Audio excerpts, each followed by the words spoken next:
Kupp. So chase or fade with Kupp as the shortest odds for the most categories. Yeah, so he has the shortest odds in like most of these receiving categories. Yeah, I didn't really understand that question, so yeah, thank you for clarifying. That was my fault. Yeah. I'll take that one. Or like you could look somewhere else. You could look to Jamar Chase for value in receiving categories. Or do you feel like his matchup with Jalen Ramsey is making you stick with Kupp here, Pearce? Maybe we need to practice before we get on the air. I don't know. We don't. We never do. Yeah, if you think we practice at all, like, yeah, buddy, we've got news for you.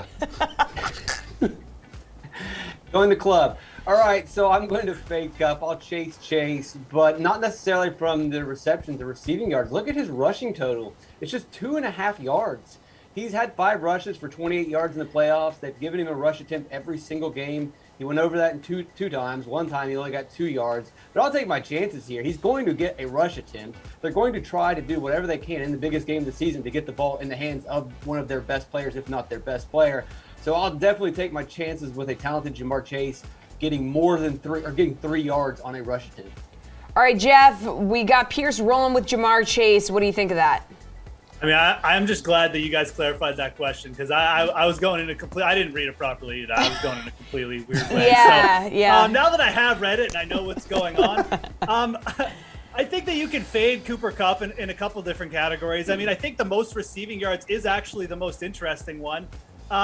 T. Higgins is a guy who's spiked up for just massive games. And I mean, we're in a situation where I like the Bengals, but they are still the underdogs. They're probably going to be passing a lot against the Rams team. Teams tend to just, throw the ball more against the Rams. Just their average pass attempts, opponents against the Rams were top 10 in terms of pass attempts per game. And T. Higgins, again, down the stretch especially developed a really good chemistry with Joe Burrow. So I think T. Higgins at plus 600 is a player you can fade Cooper Kupp at. And even just sticking with that category, I think it's a good one to fade Kupp at because you've got guys down there like even Joe Mixon at plus 4,000.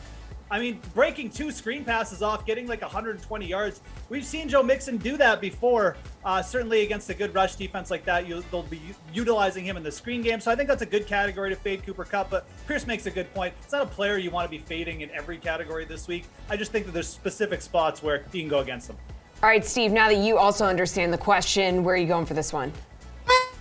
Do I understand the question? Kind of. It's a weird question. Like, let me tell you something. This is not getting clipped up for anything. I'll tell you that. That's the real answer to this one. To be fair, I think that Kupp getting the most receiving yards does make the most sense, but I think you also need to look at this as, how do you think this game is going to play out? Do you like the Rams to win or do you like the Bengals to win? Because obviously, the other team is the one that's going to be passing more in this spot. So if you like that there, I mean, these are 2 guys that have the highest ADOTs on their team with Jamar Chase and Cooper Kupp. We see when, the Rams are down, how many times did we see the ball go towards Cooper Kupp? I mean, this is somebody who has at least 7 targets in every single game this season. So it's hard to fade somebody of that caliber, of that type of volume. So, I like Kupp for most receiving yards. Anytime touchdown, yeah, it's juiced up, but throw it in one of those same game parlays. Don't try to sit here and say you're not going to be placing 1,000 bets on the Super Bowl. So I mean, come on, there's ways that you can put that bet in, but I think overall, I think Kupp's the safest option.